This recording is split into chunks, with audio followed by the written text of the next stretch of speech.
આ શેનો અવાજ આવે છે? પંખાનો.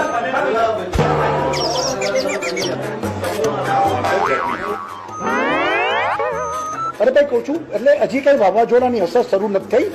અત્યારે 340 કિલોમીટર દૂર છે. અત્યારે 340 કિલોમીટર દૂર છે.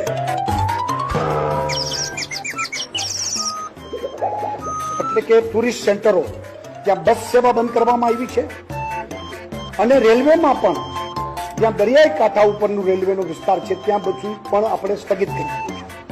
ન હવે ભગવાનને પ્રાર્થના કરીએ તો મોરબી જિલ્લો, અમરેલી જિલ્લો તો દરિયાકાંઠે છે. અમરેલી, ભાવનગર પવન ખૂબ ફૂંકાતો હોય, નદીઓમાં પૂર આવશે, નદીઓમાં પૂર આવે, માછીમારો બધા સલામત છે.